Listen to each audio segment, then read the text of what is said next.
하나님 아버지 감사드립니다. 이 귀한 아침에도 저희들을 불러주시고 또 인도하셔서 우리가 하나님 앞에 나와 예배하며 또 주님의 말씀을 받고 함께 기도할 수 있는 이 귀한 시간 허락하심을 너무나 감사드립니다. 하나님 아버지 이 시간 온전히 그 주님만을 바라보고 주님만을 향하여 나가는 시간 되기를 간절히 소망하오니 하나님 아버지 우리가 예배를 드리는 가운데 우리 예배를 방해하는 수많은 생각들 또 육체적인 어떤 피로와 모든 것들을 주님께서 이 시간 가운데 다 거두어 주시옵시고 온전히 이 자리에 주인 되시는 그 주님만을 바라보며 온전히 주님만을 향하여 달려나가기에 부족함이 없는 우리 한 사람 한 사람 될 수 있도록 인도하여 주시옵소서. 아직 이 성전에 오지 못한 발걸음들 하나님 그들의 발걸음을 끝까지 붙잡아 주시고 인도하셔서 함께 정말 늦더라도 이 자리에 함께 나와 함께 기도하고 함께 은혜 받을 수 있는 시간 될 수 있도록 그들을 또 함께 하시고 역사하여 주시옵소서. 예배를 마치는 시간까지 함께 하실 그 주님을 믿고 감사드리오며 예수 그리스도 이름으로 기도드렸습니다. 아멘. 아멘. 우리 찬양팀 감사드리고요. 감사합니다. 오늘 하나님께서 우리에게 주시는 말씀은 히브리서 9장 1절에서 5절까지 말씀입니다. 히브리서 9장 1절에서 5절까지 말씀 제가 한 절 읽고 여러분들이 한 절 읽고 우리 한번 교독해서 우리 말씀 읽도록 하겠습니다. 첫 언약에도 섬기는 예법과 세상에 속한 성소가 있더라. 예비한 첫 장막이 있고 그 안에 등잔대와 상과 질병이 있으니 이는 성소라 일컫고 또 둘째 휘장 뒤에 있는 장막을 지성소라 일컫나니 금양나와 자네급으로 싼 언약궤가 있고 그 안에 만나를 담은 금화기와 아론의 상단 지팡이와 언약궤 돌판들이 있고 함께 읽겠습니다. 그 위에 속죄소를 담는 영광의 그릇들이 있으니 이것들에 관하여는 이제 낱낱이 말할 수 없노라. 아멘. 아멘. 우리가 오늘 이제 날 이렇게 하나님을 예배하는 공간을 우리가 교회라고 이렇게 부릅니다. 우리가 이렇게 지금 본당이 공사를 해서 비록 옆에 와 있지만 우리가 이곳에서 이렇게 물론 십자가도 없고 그런 공간이다 할지라도 이곳이 하나님을 예배하는 그 공간을 우리는 그렇게 교회라고 부르지만 이제 구약 당시에 또 이스라엘 백성들이 특별히 출애굽을 해서 그 광야를 지나가는 시간 동안에는 이런 건물이라는 것, 이런 공간이 없었기 때문에 그곳에서 하나님을 예배하는 공간을 하나님께서 만들라고 하셨고 그곳을 성막이라고 그렇게 불렀습니다. 그래서 이 성막은 오늘날 이제 교회들을 보면은 교회들은 이제 다양한 모양과 파리에도 다양한 모습, 한국에도 교회들 다들 건축을 할 때 다양한 모습, 다른 모습으로 다 이렇게 만들었지만 하나님께서 이렇게 지으라고 하셨던 이 성막의 모양은 반드시 하나님께서 지으라고 하신 그 크기대로, 그 높이대로, 그 구조물대로 반드시 그렇게 지어야만 했습니다. 그래서 그 성막의 구조는 이렇게 다음과 같았습니다. 이렇게 그림으로 이렇게 볼 수가 있는데 이렇게 보시는 바와 같이 이렇게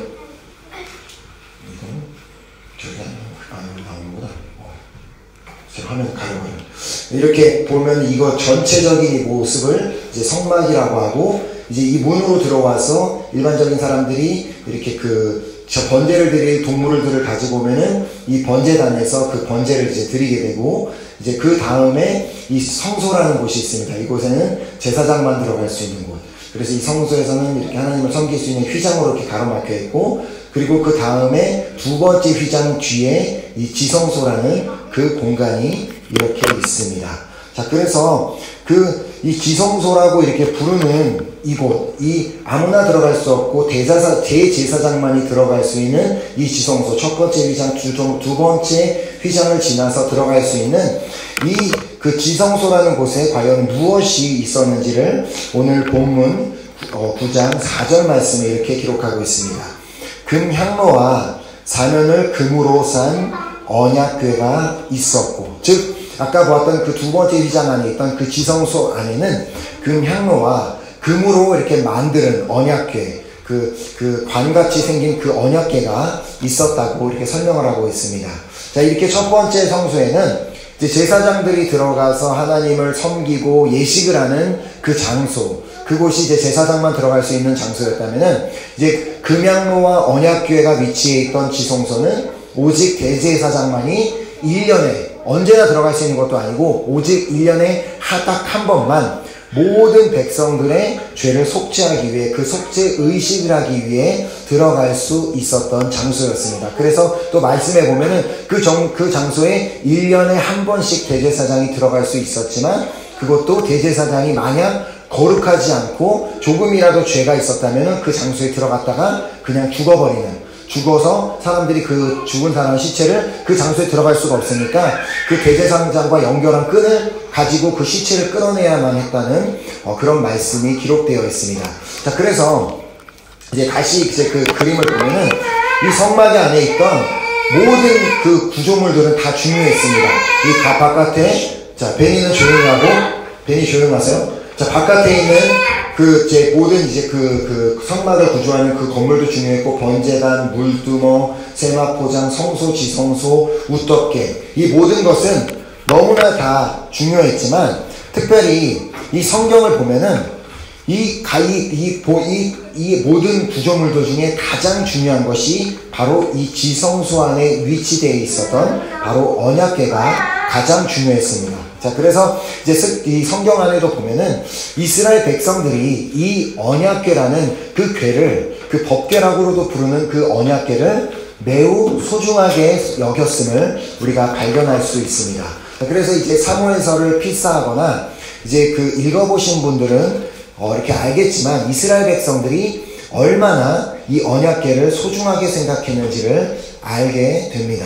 자, 전쟁의 승리를 위해서 이 블레셋이라는 그 군대와 전쟁에서 승리하기 위해서 언약궤를 그 자리에 전쟁터에 가지고 나가기도 했고, 그리고 그 언약궤를 빼앗기자 그 충격에 그 제사장이, 그 소식을 들은 제사장이 그 자리에서 죽는 사건이 일어나기도 했고, 또 그 소식을 들은 그 제사장의 며느리까지도 출산을 하다가 죽게 되는 그런 사건까지 일어나게 되었습니다. 그만큼 이 언약궤는 이스라엘 백성들에게 있어서 너무나 이렇게 소중한 물건, 중요한 물건으로 이렇게 생각을 했었는데, 그래서 오늘 이 시간은 그렇게 이스라엘 백성들이 그렇게 소중하게 생각했던 그 언약궤라는 그 언약궤가 가진 의미가 무엇이었는지에 대해서 한번 우리가 살펴보는 시간을 가져보려고 합니다.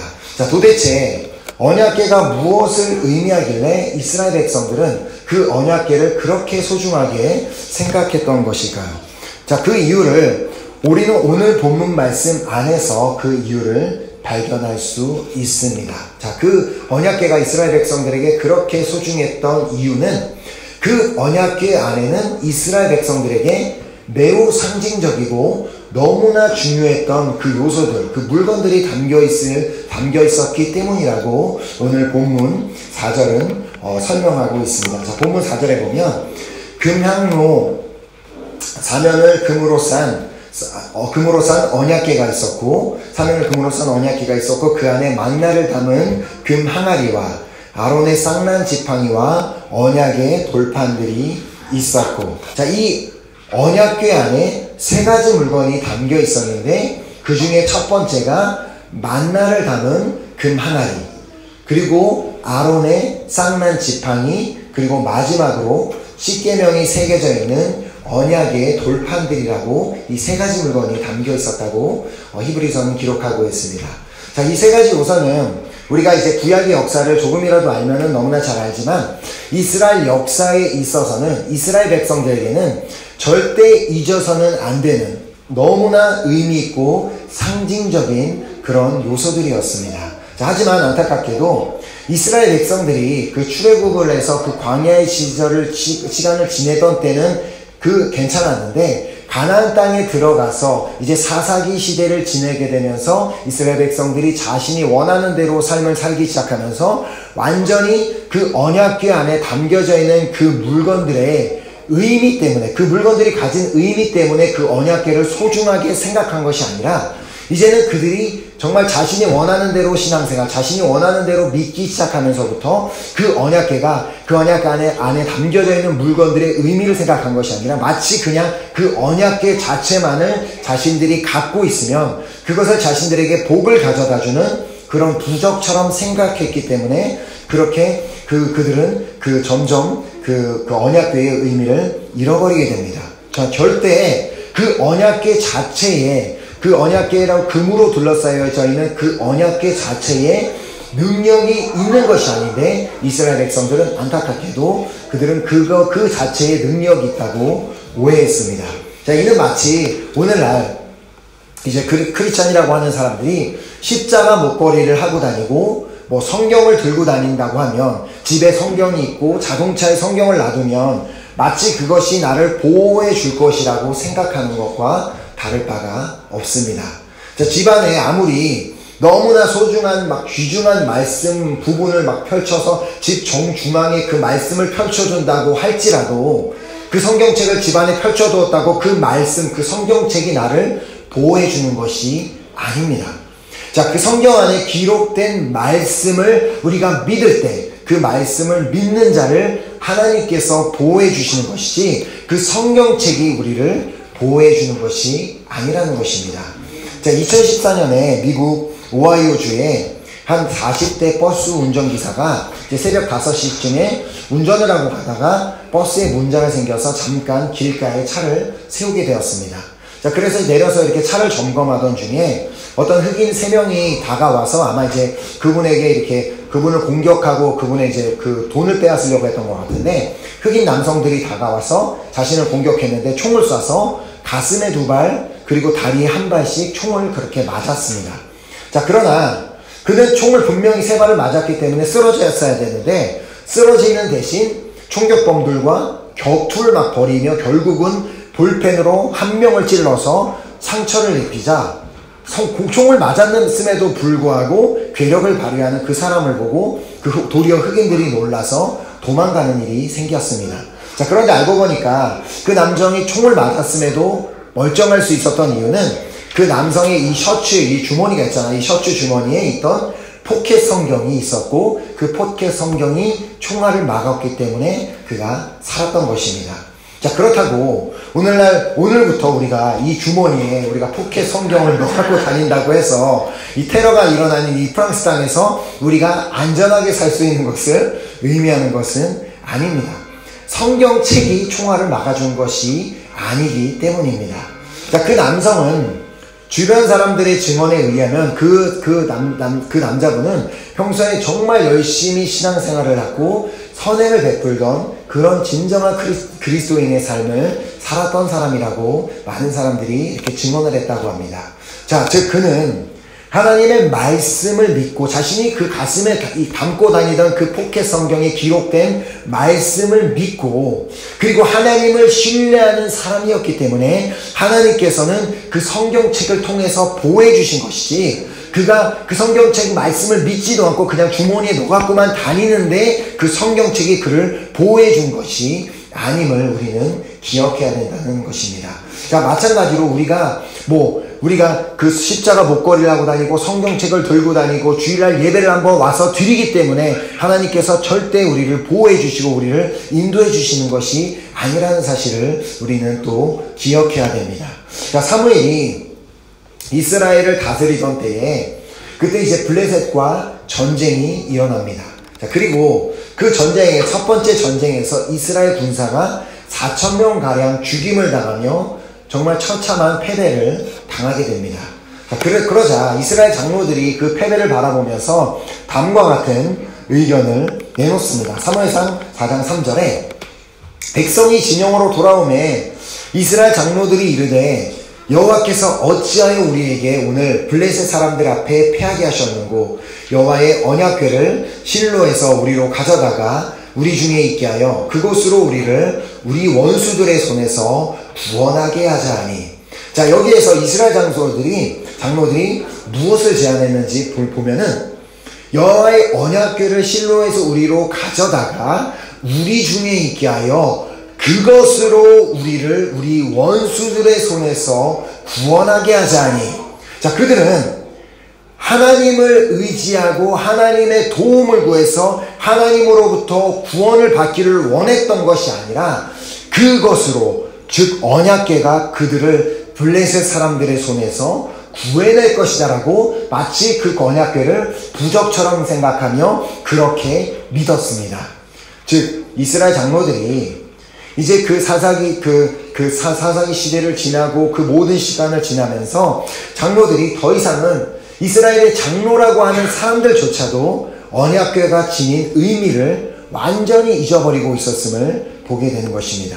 자, 그래서 이스라엘 백성들은 그 장로들이 그렇게 말을 하니까, 어르신들이 그렇게 말씀을 하시니까 그 말대로 언약궤를 가져오고, 또 그냥 언약궤만 온 것이 아니라 엘리의 제사장 두 아들 홈니와 비느하스도 그 언약궤를 가지고 오는데 동행합니다. 자, 뭐 이 정도로 보면은 외면적으로 보면 하나님의 언약궤도 오고 언약궤를 섬기는 제사장의 아들들까지 왔으니까 이것이 마치 무엇인가 될 것이라는 생각을 해서 도착하자마자 이스라엘 백성들은 막 큰 소리로 우와, 이제 우리가 이길 것이다 라고 큰 소리를 외칩니다. 자, 그 소리가 얼마나 컸든지 블레셋 저쪽 반대편 진영에 있던 블레셋 사람들이 소리를 듣고 이게 무슨 일이냐고 놀랍니다. 자, 그들은 그 소식을 이제 들어보니까 여호와의 언약궤가 이스라엘 진중에 들어왔다는 소식을 듣게 되고, 그때부터 블레셋 사람들은 두려워하게 됩니다. 도대체 정말 그 여호와의 언약궤가 저곳에 들어오고 저들을 인도하던 그 신이 저들과 함께 있다면 우리가 이제 이길 수 있겠는가라는 그런 두려움이 잠시 있었지만, 결국 다시 전쟁을 하게 했을 때 이번에는 블레셋 사람들이 아까 이전의 전쟁에서 이겼던 것보다 더 큰 승리로 이제는 이스라엘 백성들이 언약궤가 왔음에도 불구하고 더 심한 패배를 경험하게 됩니다. 자, 언약궤가 왔지만 그 자리에서 이스라엘 보병이, 아까는 3,000명이 죽었지만 이번 전쟁에서는 3만 명이 죽습니다. 자, 그리고 3만 명만 죽었을 뿐만 아니라 하나님의 궤도 빼앗기고 이제 엘리 제사장의 두 아들까지도 그 자리에서 죽게 됩니다. 자, 그날 하나님의 언약궤가 그들의 가운데 있었음에도 불구하고, 그렇게 제사장의 아들들까지 동행하고 하나님의 그 소중한 언약궤가 이스라엘 진영에 왔음에도 불구하고 그들이 패배했던 이유가 무엇일까요? 그 이유는 그들이 정말 그 언약궤가 가지고 있는 의미를 완전히 잊어버리고 그 언약궤를 통해서 말씀하신 하나님을 믿은 것이 아니라 언약궤 자체, 마치 그 언약궤가 무슨 그 자체의 능력이 있다고 믿었기 때문에 결국 전쟁에서 하나님께서 그들을 패하게 하셨고 그 언약궤를 뺏기게 하셨던 것입니다. 자, 그렇다면 그 언약궤, 하나님께서 정말 처음에 그 언약궤를 주셨을 때 그 언약궤가 가지고 있었던 의미가 무엇일까요? 자, 그 의미를 보기 위해서는 그 언약궤 안에 담겨있던 만나가 담긴 그 항아리, 그리고 아론의 쌍난 지팡이, 그리고 두 돌판을 그 안에 주신 그 세 가지 물건을 통해 주신 하나님의 메시지가 무엇인지를 우리가 살펴보고 깨달아야 합니다. 자, 그래서 먼저, 첫 번째로 만나가 주는 메시지가 무엇인지를 우리가 먼저 살펴보도록 하겠습니다. 자, 그 토요일 아침부터 정말 이렇게 자꾸 언약궤 얘기를 하고 안에 들어있는 얘기를 하니까 상당히 졸리고 좀 피곤한 상황인 거 아십니다. 자, 그래서 주무실 분들 그냥 푹 주님 품 안에서 푹 쉬시면 됩니다. 그리고 나중에 그냥 인터넷으로 다시 들으면 되니까 주님 안에서 푹 주무시고 안식을 누리시고 돌아가시기 바랍니다. 자, 저는 계속해서 그냥 이 따분한 언약궤 얘기를 하도록 하겠습니다. 자, 출애굽한 이스라엘 백성들이 광야를 지나는 동안, 광야는 사막을 지나는 것인데 사막에는 먹을 것이 당연히 마땅치 않았습니다. 자, 애굽에서 워낙 급하게 나왔기 때문에 다 준비할 시간을 주고 애굽에서 나온 것이 아니라 갑자기 어느 날 너희들은 다 나가야 된다 그러니까 막 그냥 있는 짐 없는 짐, 마치 우리나라가 그 6.25 전쟁 때 막 아무 짐이나 챙겨서 피난을 갔던 것처럼 이스라엘 백성들이 그냥 막 나왔기 때문에 충분히 먹을 것을 챙겨오지 않았기 때문에 그들은 광야 생활 가운데 먹을 것이 넉넉히 있지 않았습니다.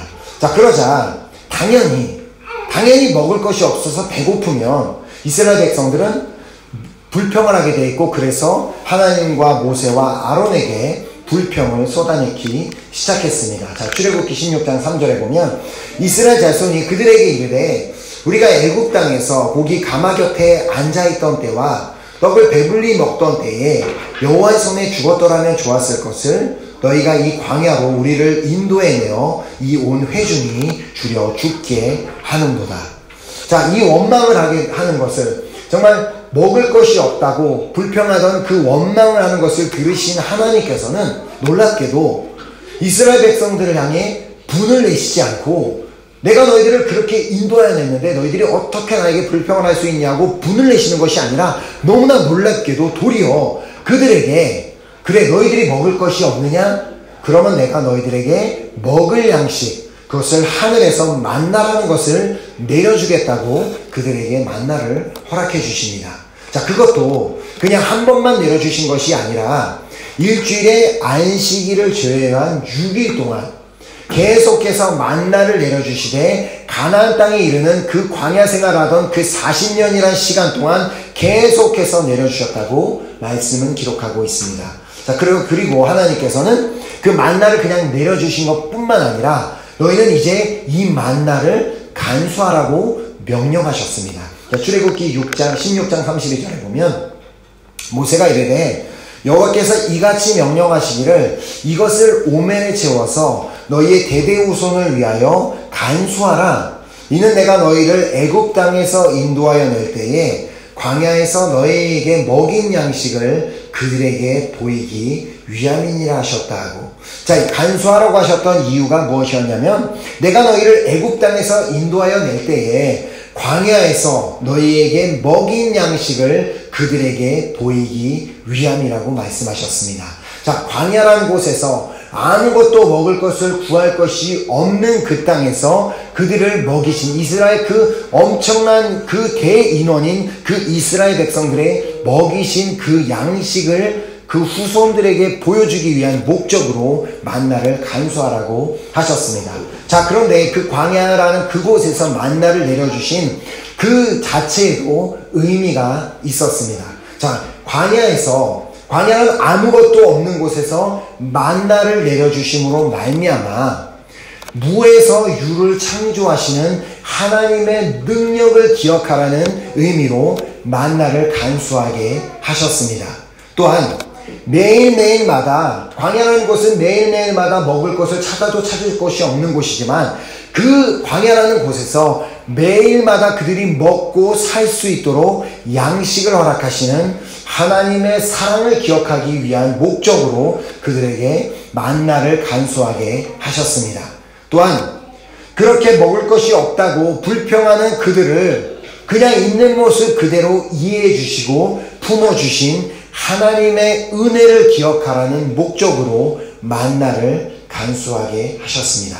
자, 이 하나님께서는 오늘도 그 이스라엘 백성들에게 만나를 허락하셨을 때 보여주셨던 그 능력과 또 사랑과 은혜로, 그 동일한 능력과 동일한 사랑과 동일한 은혜로 우리에게 오늘 우리의 만나를 허락하고 계심을 믿으시기 바랍니다. 자, 우리에게 날마다 허락하시는 그 만나가 뭐겠어요? 날마다 허락하시는 은혜. 우리가 생각하지 못하지만, 우리에게 보이지 않지만, 우리가 깨닫지 못하지만, 우리가 알 수 없는 방법으로 하나님께서는 날마다 일용할 양식인 그 만나, 그 은혜를 우리의 삶 가운데 허락하고 계심을 믿으시기 바랍니다. 자, 바로 이 은혜를 허락하시는 하나님에 대해서 전도서 3장 14절은 다음같이 기록합니다. 하나님께서 행하시는 모든 것은 영원히 있을 것이라. 하나님이 보이시는 그 능력, 그 은혜, 그 사랑은 오늘 이 시간만 있는 것이 아니고 어제만 있었던 것이 아니라 영원히 있을 것이라. 그 위에 더할 수도 없고 그것에서 덜할 수도 없나니 하나님이 이같이 행하시면 사람들이 그의 앞에서 경외하려 하심인 줄을 내가 알았도다. 아멘. 우리에게 날마다 그 만나, 그 은혜를 허락하시는 이유는 하나님만 바라보고 하나님만 경외하게 하기 위한 목적임을 우리가 깨달아야 하는 것입니다. 자, 그리고 그 언약궤에 들어있었던 두 번째, 그 아론의 쌍난 지팡이가 주는 메시지가 무엇인지 살펴보도록 하겠습니다. 자, 이스라엘 백성들이, 우리가 이제 구약 출애굽기나 이렇게 쭉 읽어보면 알지만, 이스라엘 백성들이 광야를 지날 때 이모저모로 참 정말 불만이 많았습니다. 자, 먹을 것이 없다. 만나를 주자. 이제는 고기가 없다. 그리고 이제는 우린 마실 물이 없다. 그리고는 이제는 그렇게 하다 못해. 이제는 어떻게까지 이제 불평을 하냐면 모세와 아론을 향하여 왜 당신들이 우리의 지도자가 되어야 되냐는 그런 불만까지 가지게 됩니다. 자, 그러나 아론과 모세는 단 한 번도 자신들 스스로 이스라엘 백성들의 지도자가 되고자 한 적이 없습니다. 그들의 의지도 아니었고 그들의 욕심도 아니었고 그냥 하나님께서는 일방적으로 모세를 택하셨고 그리고 그 택하여 부르신 다음에 그의 형 아론을 돕는 동역자로 붙여주셨을 뿐입니다.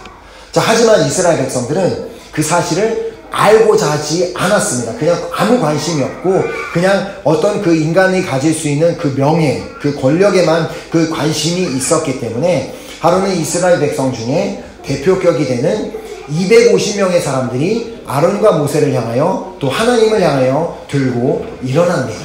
자, 그러자 하나님께서는 자신이 택한 리더자를 향해 들고 일어나는 그들을 보시고 땅을 갈라서 그 땅에 떨어져 죽게도 하셨고 또 불을 하늘에서부터 내리셔서 사르기도 하셨습니다. 자, 그 정도 하셨으면 그렇게 사람들 250명이 넘는 사람들 그 땅과 그 자리에서 그 하나님이 세우신 리더자를 향해 불평을 갖고 원망을 하는 사람들을 그렇게 죽이시는 모습을 보았으면 이제는 좀 깨달을 만도 한데 이제 아직도 깨닫지도 못하고 이제는 다시 모세와 아론을 찾아와서 그들에게 원망을 하면서 당신들 때문에 우리의 동족들이 죽었다고 그렇게 이제는 또 그들을 향해 원망을 합니다. 자, 이렇게 하나님이 택하신 자를 인정하지 못하는 이스라엘 백성들의 이해를 돕기 위해 하나님께서는 아주 친절하게 그들을 향해 더 이상 분노하지 아니하시고 아주 친절하게 한 가지 방법을 제안해내십니다. 자, 그것은 각 지파의 지휘관 12지파의 각 지휘관의 지팡이를 가지고 오라는 것이고 그리고 그 지팡이를 회망한 지성소에 두라는 것이었습니다. 자, 그리하여 하나님께서 택하신 자가 누구신지를 너희들에게 보여주겠다. 너희들이 다음날 이 지팡이를 찾아왔을 때 하나님이 정말 택하여서 세우신 그 지도자의 지팡이에만 싹이 난 것을 너희들이 볼 수 있도록 하겠다. 그리하여서 너희들이 이젠 정말 하나님께서 택하신 자가 누구인지를 보여주어 너희들이 원망하지 못하도록 너희들을 해주겠다라고 그렇게 하셔서 정말 그 다음날 가보니까 오직 아론의 지팡이, 하나님께서 택하여 세우신 아론의 지팡이에만 싹이 피한 것뿐만 아니라 그냥 조금만 싹이 올라온 것이 아니라 싹이 피고 꽃이 피어 살구 열매가 맺혀져 있었습니다. 자, 그때 하나님께서는 다시 모세에게 이 지팡이 역시 아까 그 만나를 간수하라고 명령하셨던 것과 같이 이 지팡이도 간수하라고 말씀하십니다. 자, 민수기 17장 10절에 여호와께서 또 모세에게 이르시되 아론의 지팡이는 증거궤 앞으로 도로 가져다가 거기 간직하여 반역한 자에 대한 표징이 되게 하여 그들로 내게 대한 원망을 그치고 죽지 않게 할지니라. 즉 싹이 난 아론의 지팡이를 간직함으로 말미암아 반역한 자 그리고 원망하는 자들에게 그들을 그냥 그 자리에서 다시 또 멸망하거나 그들을 책망하거나 그들을 죽이시지 아니하시고 그들을 이제는 품어주시고 그들을 받아주시는 하나님의 자비를 기억하게 하시기 위해서 그 아론의 싹난 지팡이를 간수하게 하셨습니다. 또한 그들이 가지고 왔던 그 지팡이란 뭐예요? 그 지팡이 자체는 죽은 나무입니다. 죽은 나무에서는 싹이 날 수도 없고 꽃이 필 수도 없고 열매가 날 수 없습니다. 자, 그러나 하나님께서는 죽은 것도 다시 살리시는 죽은 것도 다시 살릴 수 있는 하나님의 그 권능을 기억하게 하기 위해서 하나님께서는 그 아론의 싹난 지팡이를 그 안에 간수하게 하셨습니다. 자, 이 하나님께서는 오늘도 동일한 자비로 우리도 여전히 늘 하나님 앞에 감사하지 않고 때로는 막 원망도 하고 불망하고 교회 리더자에게도 원망을 가지고 목자에게도 원망을 가지고 직장 상사 부모님 모든 사람들에게 끊임없이 원망과 불평을 하는 우리를 때려 죽이시지 않고 여전히 동일한 자비로 우리를 품고 계시는 그 사랑을 우리가 싹난 아론의 지팡이를 기억하며 우리는 반드시 기억해야 되는 줄 믿습니다. 또한 죽음도 이기시는 그 부활의 권능, 사람들의 눈으로는 뭐 죽은 나무에서 어떻게 싹이 나고 열매가 맺냐라고 하지만 하나님은 죽은 것에서도 살리시고 죽음도 이기시는 그 부활의 권능으로 오늘도 우리의 삶에 역사하고 계심을 믿으시기 바랍니다. 자, 그리고 이제 세 번째로 그 언약궤 안에 담겨있던 언약의 돌판이 주는 메시지가 무엇인지를 살펴보도록 하겠습니다. 자, 하루는 하나님께서 이스라엘 백성들을 인도하고 있던 모세를 시내산으로 부르셨습니다. 자, 그리고 그곳에서 하나님의 계명을 주셨습니다. 자, 그것도 친히 그 두 돌판에 하나님께서 친히 돌판에 글을 새겨서 모세에게 주셨습니다. 자, 그때 그 모세를 기다리던 이스라엘 백성들은 아론을 향하여 이렇게 말을 합니다.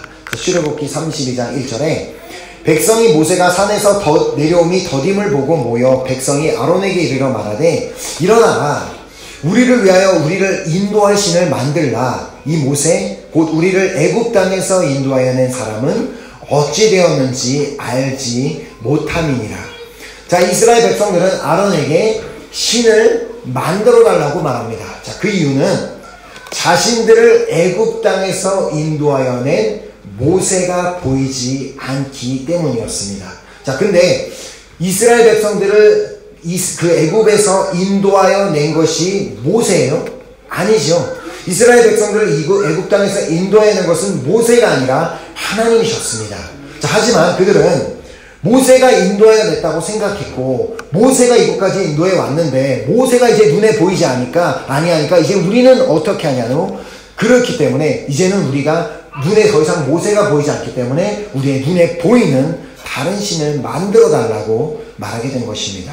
자, 그래서 모세가 하나님께 그렇게도 소중한 십계명을 직접 하나님 앞에 받고 있는 그 사이에 이스라엘 백성은 아론을 필두로 하여 금송아지 형상을 만들고 있었습니다. 자, 하나님께서 친히 돌판에 새겨주신 하나님께서 그 시간에 말씀을 주고 계셨던 그 시간 돌판에 새겨주신 10계명 중 첫 번째 두 계명은 다음과 같았습니다. 잘 알고 계실 거라고 생각하는데 자, 첫 번째 두 계명입니다. 너는 나 외에는 다른 신들을 내게 두지 말라.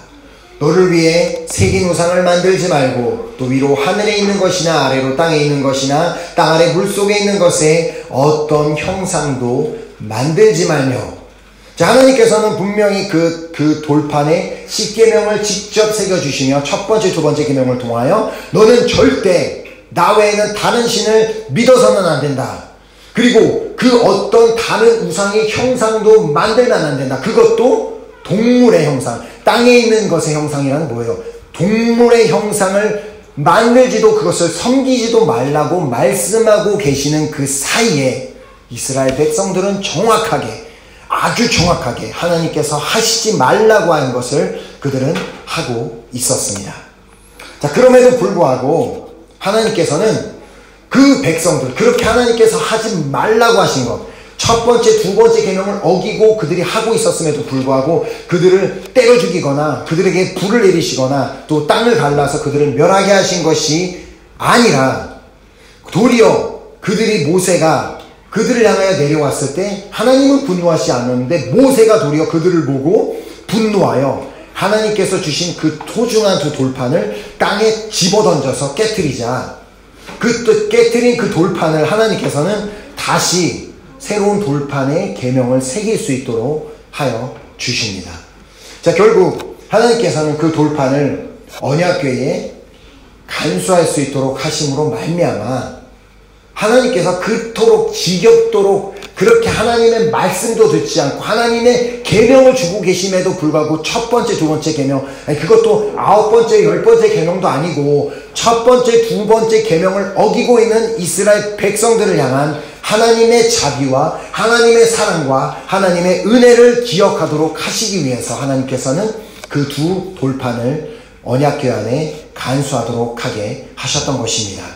자, 여전히 하나님 외에 다른 것을 마음에 품고 여전히 그것들을 마음에 품고 그것들을 섬기고 있는 우리들을 참아주시고 또 기다려주시는 그 놀라운 사랑을 기억하라고 언약궤에 담아두신 만큼 우리도 그 언약궤에 담겨진 그 돌판을 기억할 때 여전히 오늘도 하나님의 말씀대로 살지 않고 하나님의 뜻대로 살지 않는 우리를 여전히 용서해 주시고 자비로 품어주시는 그 하나님의 놀라우신 사랑과 은혜를 기억하며 사는 우리 모두가 될 수 있기를 간절히 소망합니다.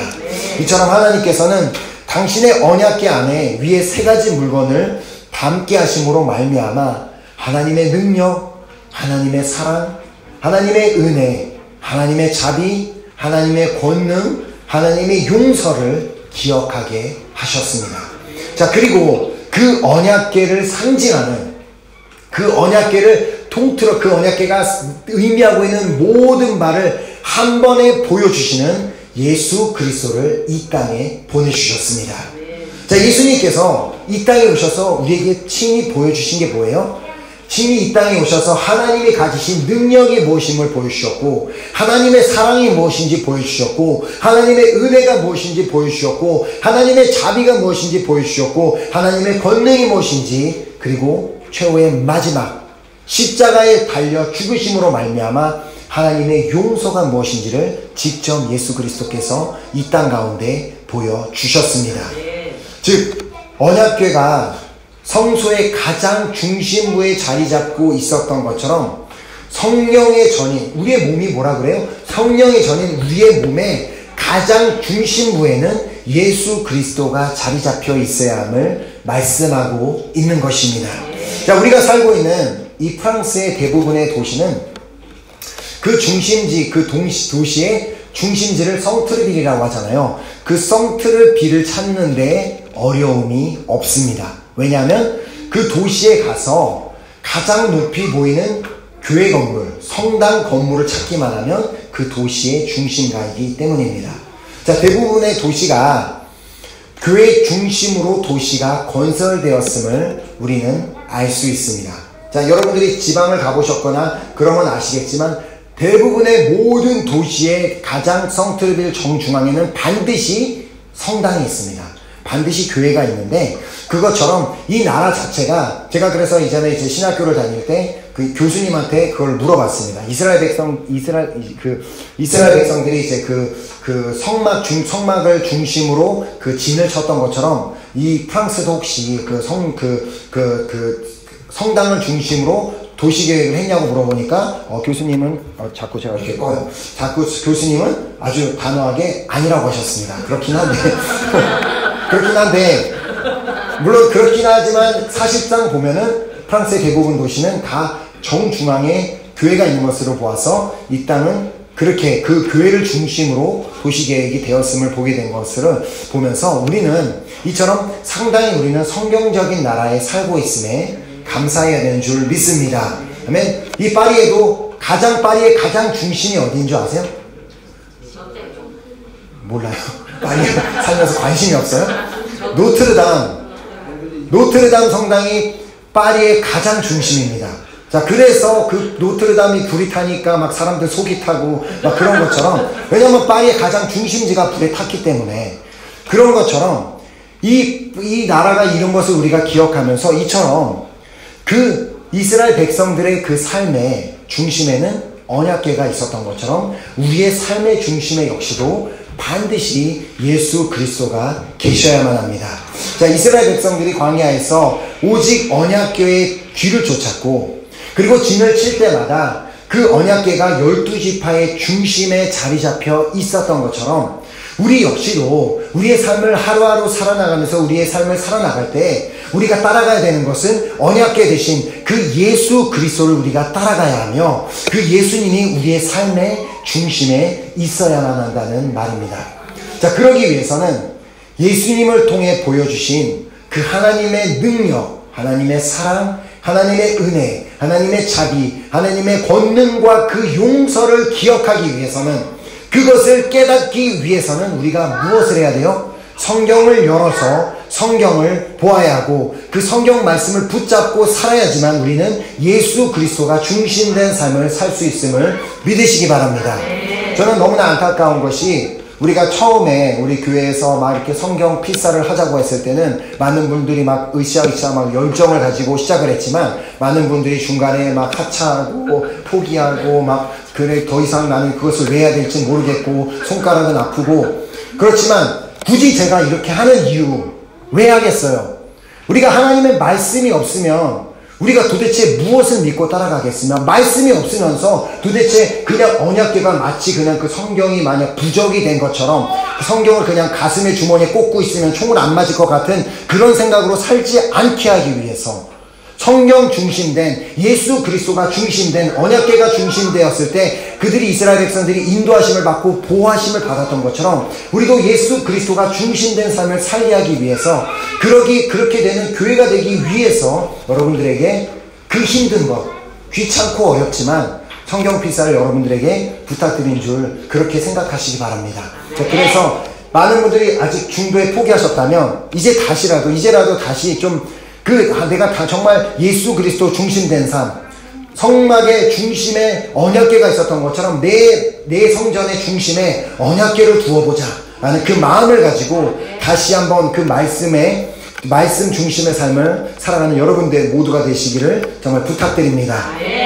자, 이스라엘 백성들이 언약궤의 의미를 알고 정말 그 언약궤의 의미를 깨닫고 그 언약궤를 따라가고 또 그 언약궤가 중심된 삶을 살았을 때 계속해서 하나님의 인도하심과 하나님의 보호하심을 받았던 것처럼 이제 우리 역시도 성경 말씀 안에 기록된 말씀이 의미하는 바, 성경 말씀에 기록된 것을 통해서 우리에게 말씀하시는 바가 무엇인지를 깨닫고 그 말씀을 붙들고 예수님이 중심이 된 삶을 살아갈 때, 그때 비로소 하나님의 인도하심과 하나님의 보호하심을 받게 될 줄 믿으시기 바랍니다. 아멘. 그래서 오늘부터는 정말 성전 중앙에 언약궤가 있었던 것처럼 그 언약궤가 의미하는 바, 그 만나와 그 아론의 지팡이와 두 언약궤가 의미하는 바를 우리가 기억하고 그 말씀이 기록된 그 성경 말씀을 우리의 삶의 중심에 두고 그 말씀의 중심에 두었을 때 예수 그리스도가 우리의 마음의 중심에 되는 것이고, 그리하여서 그 말씀, 그 예수 그리스도의 인도하심, 그 예수 그리스도의 보호하심을 받고 그 누리며 살아가는 우리 모두가 될 수 있기를 예수 그리스도의 이름으로 축원합니다. 아멘. 이 시간 우리 한번 찬양하고 우리 결단하는, 우리 기도하는 시간 갖도록 하겠습니다. 우리가 그 안에 그 기록된 그 언약궤 안에 담겨져 있는 그 만나와 그리고 이제 그 지팡이와 그리고 그 돌판이 가지고 있는 의미가 예수 그리스도가 될 수 있다는 이유 중에 또 하나가 우리 예수님께서 본인 스스로를 소개하실 때 어떻게 말씀하셨어요? 나는 길이요 진리요 생명이라고 말씀하셨습니다.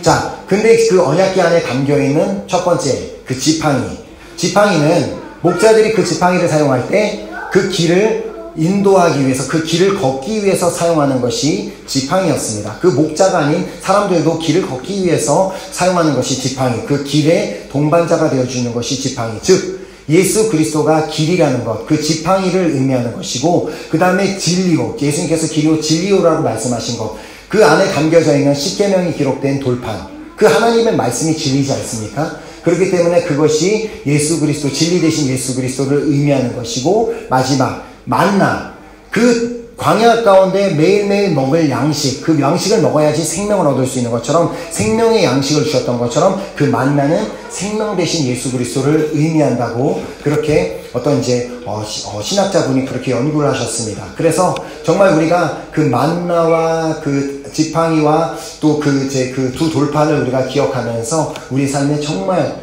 우리가 이제 드리는 그 찬양의 고백처럼 나의 삶은 오직 예수의 것이니 내 생명 다해 예수로 살리라는 그 고백처럼 내가 정말 이제 예수 그리스도가 중심된 삶, 말씀이 중심된 삶을 내가 살겠습니다라는 그 귀한 결단을 하며 우리 찬양하고 우리 기도하는 시간 갖도록 하겠습니다.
주시는 주셔.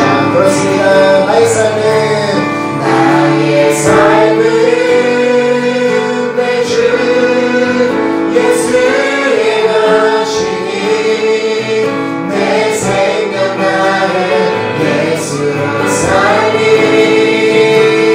내 모든 것 내 주 예수의 것이니 내 성부 되신 예수로 살리 바람이 스치듯 삶을 지나가도 꺼지지 않을 소망이 있네. 그 길을 떠나서 헤매는 자들이 주를 찾고 나 살기 원했습니다. 나의 삶은 내 주 예수의 것이니 내 생명 나의 예수로 살리 내 모든 것 내 주 예수의 것이니 내 전부 되신 예수로 나의 삶은 내 주 예수의 것이니 내 생명 다해 예수로 살리 내 모든 것 예수의 것이니 내 전부 되신 예수로 살리. 여러분 정말 예수로만 살기로 결단하십니까? 예수 중심된 삶을 살기로 결단하십니까? 이 시간 그렇다면 우리 함께 기도하겠습니다. 우리 시간에 감사합니다. 들어가시고요. 우리 함께 우리 결단하는 기도하는 시간 갖도록 하겠습니다. 우리의 삶은 우리의 것이 아닙니다. 우리의 삶은 오늘도 우리에게 생명을 허락하신 하나님의 삶입니다. 그렇기 때문에 하나님께서 오늘도 우리에게 생명을 허락하셨을 때는 우리가 원하는 것, 우리가 원하는 방법대로 우리의 뜻대로 살라고 하루를 주신 것이 아닙니다.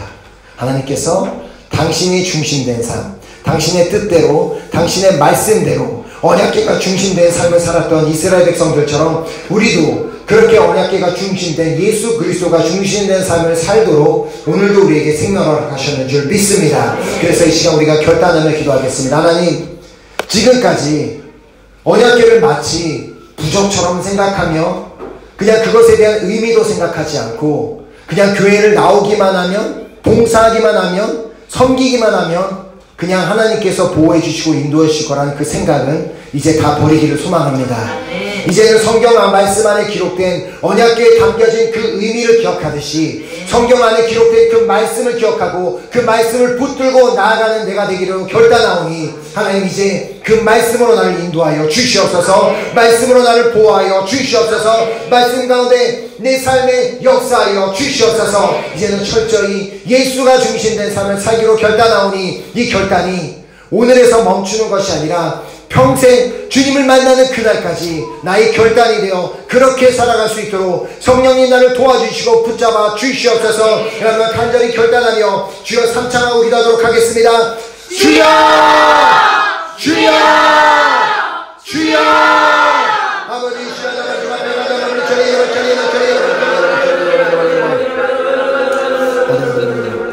주여 우리가 계속해서 기도할 때는 우리 파리은혜교회 우리 성도님들 우리 교회 식구들 한 사람 한 사람을 위해 우리 정말 마음을 다해 우리 중보기도 했으면 좋겠습니다. 하나님 우리 파리은혜교회 우리 성도 한 사람 한 사람이 예수 중심된 삶을 살기를 간절히 소망합니다. 예수 중심된 삶을 살기 위해서 기록된 말씀대로 살아가는 우리 모두가 되기를 간절히 소망합니다. 우리가 말씀을 붙들고 말씀대로 살아가기를 몸부림치며 말씀을 기억하며 말씀대로 살아가기는 우리 모든 우리 파리은혜교회 성도들 한 사람 한 사람 되기를 간절히 소망하오니 하나님 아버지 이 시간 우리의 중보기도를 통하여 하나님 역사하여 주시옵소서. 특별히 정말 우리 교회 가운데 교회 안에 있지만 또 은혜 밖에 있는 성도들은 그들은 마치 그냥 주일날 예배에 한번 나오는 것이 아직 그 부족같이 생각하기 때문에 그냥 그렇게 주일에만 나오게 되는 것입니다. 하나님, 그러나 이제는 그들이 그 마음을 완전히 버리고 정말 언약궤가 중심에 있었던 것처럼 예수 그리스도가 그들의 중심이 되는 삶으로 변화되기를 간절히 소망합니다. 그래서 이 자리에 있는 우리뿐만 아니라 이 자리에 함께 있지 못한 우리 교회 식구들 한 사람 한 사람도 철저하게 예수 그리스도가 중심된 삶을 삶으로 말미암아, 말씀이 중심된 삶으로 말미암아 우리 모두가 하나님 말씀의 인도하심을 받고 보호하심을 받고 그 말씀 우리 삶 가운데 역사하심을 보고 나타내고 또 간증하는 우리 모든 교회 식구가 될 수 있도록 우리 빠른의 가운데 역사하여 주시옵소서. 간절한 마음 우리 한 사람 한 사람을 위해 우리 기도하도록 하겠습니다. 하나님 시간 너무나 감사드립니다. 하나님 시간 우리가 계속해서 기도할 때는 우리 지방교회 식구들을 위해서 또 지방교회들을 위해서 우리 기도하겠는데요. 우리 특별히 또 우리 지방교회 한 사람 한 사람이 정말 예수 중심된 삶, 말씀 중심된 삶을 살아가는 우리 모든 식구들 위하여 주시옵소서.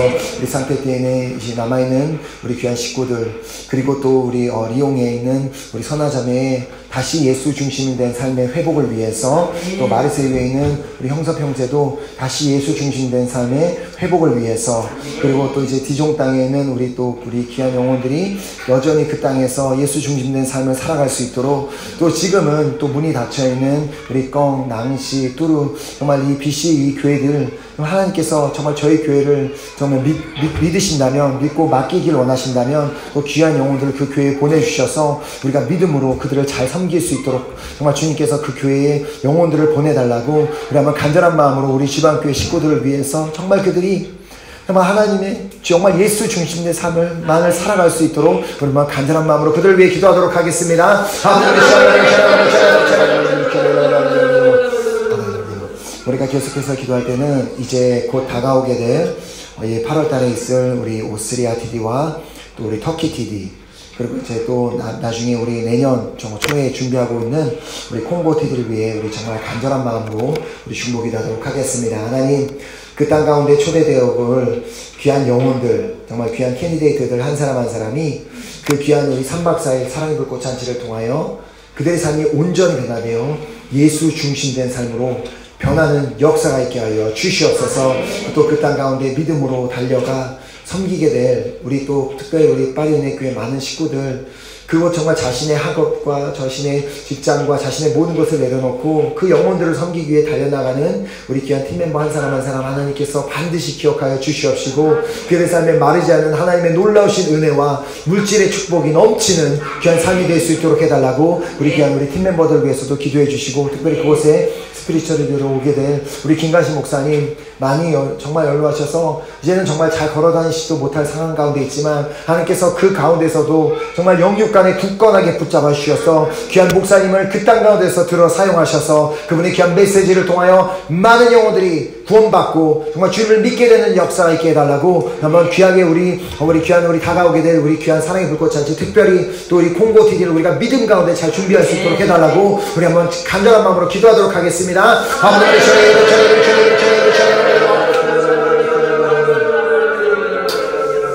우리가 계속해서 기도할 때는 전세계에 흩어져 있는 우리 귀한 교회들, 또 우리 선교사님들, 선교지들을 위해서 우리가 같이 기도했으면 좋겠습니다. 우리 특별히 우리 교회는 GMI라는 귀한 또 우리 선교 정말 중심된 그 단체를 통하여 우리가 계속해서 선교를 해나가고 있는데, 우리 GMI 산하에 속한 우리 모든 교회들, 또 우리 모든 선교사님들, 모든 선교지가 날마다 정말 주님께서 보시는 그 능력 가운데 정말 그 하나님의 정말 놀라운 능력이 그 자리 가운데 부어져 많은 영혼들이 구원받게 되는 역사가 있게 하여 주시옵소서. 우리 귀한 선교사님들의 사역을 통하여 많은 주님을 믿지 않던 자들이 주님을 믿게 되고 또 예수 중심된 삶으로 변화되는 놀라운 역사가 있게 해달라고 우리 선교사님 한 분 한 분 영육간에 굳건하게 붙잡아 주시옵시고, 그 선교지마다 성령의 불을 던져주셔서 곳곳마다 부흥의 불길이 타오를 수 있도록 해달라고, 또 우리 귀한 교회들마다 정말 다시 한번 이제 정말 주님을 향한 열정이 다시 타올라 주님을 사랑하는 마음, 주님을 섬기기를 원하는 그 마음이 타오르는 귀한 모든 교회들이 될 수 있도록 해달라고 정말 간절한 마음으로 우리 귀한 교회들을 위해 기도하도록 하겠습니다.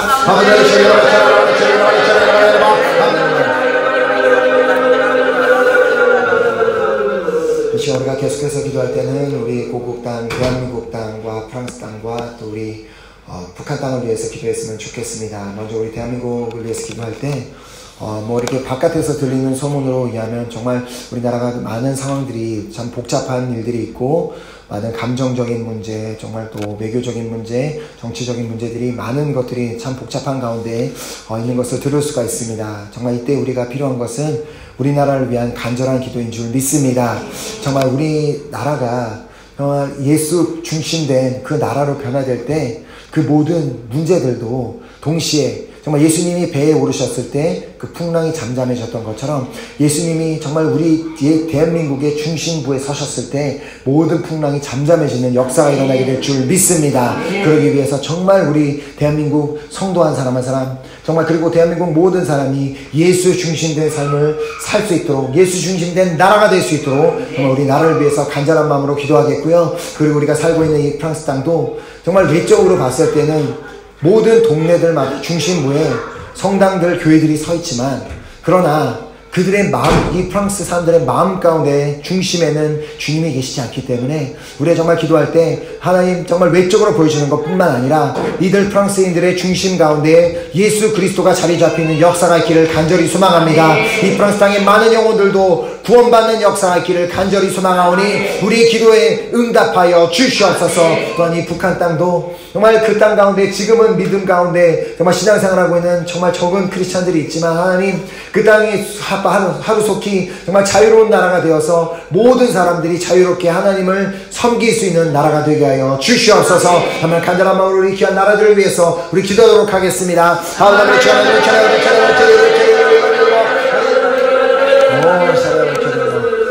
이 시간 이제 마지막으로 우리가 기도할 때는 내일 드려지게 될 우리 귀한 예배를 위해서 우리 중보 기도하도록 하겠습니다. 특별히 또 우리 사용하는 이 교회에서는 우리 레비에트 교회, 프랑스 교회와 또 귀한 또 베아트리스 목사님 위해서도 그들이 드려진 예배를 통하여 또 많은 영혼들이 구원받고 주님을 만나는 역사가 있는 예배가 되게 해달라고 기도해 주시고 또 같은 우리와 또 어려운 환경 가운데 또 레바논 공동체 또 앙골라 공동체가 이 교회에서 함께 예배를 드리고 있습니다. 하나님 그들이 모든 상황 가운데서도 하나님만 바라보고 하나님을 예배할 때 그들 예배 가운데 놀라운 은혜를 허락하셔서 그 자리에 참석한 모두가 주님을 만나는 역사가 있게 하여 주시옵소서. 하나님 또 우리가 또 이곳에서 내일 드려지게 될 귀한 예배 가운데 하나님 임재하여 주시고 역사해 주시길 간절히 소망합니다. 특별히 귀한 예배 가운데 섬기게 될 우리 둘로스 찬양팀 정말 엄청나게 강한 영적인 우리 찬양팀이 되어서 그들의 찬양을 통하여 많은 영혼들이 정말 은혜받고 도전받고 변화되는 역사가 있을 수 있도록 하나님 우리 둘로스 가운데 역사하여 주시옵소서.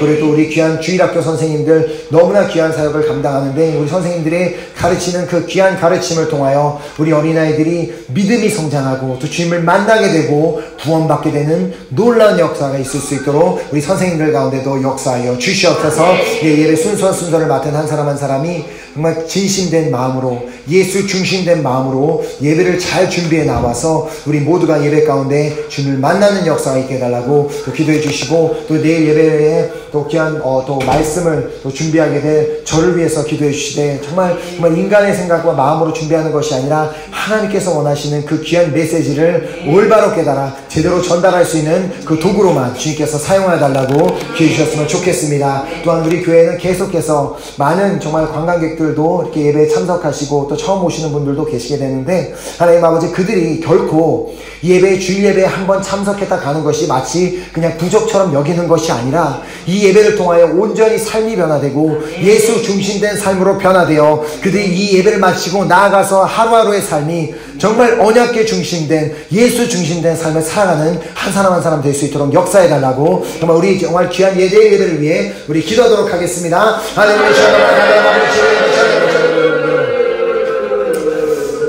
하나님 아버지 감사드립니다. 오늘 저희들에게 이 토요 기도 모임이라는 귀한 예배를 허락하시고 또 먼저 저희들에게 생명을 허락하셔서 이 예배를 통하여 주님 앞에 나아가게 하시고 또 주님의 귀한 말씀을 받고 기도하게 하심을 너무나 감사드립니다.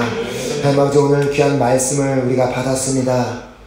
그 주님의 귀한 성막에 중심된 언약궤가 그 중심에 자리 잡았던 것처럼 우리 성령의 성전된 우리 모두의 중심에도 그 언약궤가 예수 그리스도가 주님의 말씀이 자리 잡기를 간절히 소망합니다. 철저히 우리의 삶은 예수 중심된 삶을 살아갈 수 있는 우리 모두가 되기를 간절히 소망하오니 성령님 우리 안에서 계속해서 역사하시고 붙잡아 주셔서 우리가 한순간도 그 사실을 놓치지 않고 우리 예수님만이 중심된 삶을 살아갈 수 있도록 붙잡아 주시고 인도하여 주시옵소서. 하나님 주님 앞에 이 시간 드린 모든 기도 제목 하나님께서 받으셨고 응답하여 주신 줄 믿습니다. 이 자리가 주님 앞에 드린 모든 기도 제목을 우리가 응답하심을 우리가 믿고 정말 감사하며 우리가 나아가기를 소망하며 특별히 내일 귀한 예배를 위해서 우리가 주님 앞에 드린 그 기도 또한 하나님께서 이미 응답하시고 또 역사하고 계신 줄 믿습니다. 예배 가운데 이 자리에 참석하는 이 성전들을 밟는 모두가 이 자리에서 반드시 주님을 만나는 역사가 있게 하여 주시옵소서. 또 오늘 이 귀한 예배 가운데 우리와 함께 하시고 우리의 모든 기도를 받아주시고 우리 예배 가운데 임재하신 주님 앞에 너무나 감사드리오며 예수 그리스도의 이름으로 간절히 기도드렸습니다. 아멘. 하늘에 계신 우리 아버지여 이름이 거룩히 여김을 받으시오며 나라의 임하옵시오며 뜻이 하늘에서 이룬 것 같이 땅에서도 이루어지리라. 오늘날 우리에게 일용할 양식을 주옵시고 우리가 우리에게 죄 지은 자를 사하여 준 것 같이 우리의 죄를 사하여 주옵시고 우리를 시험에 들게 하지 마옵시며 다만 악에서 구하옵소서. 대개 나라와 권세와 영광이 아버지께 영원히 있사옵나이다. 아멘.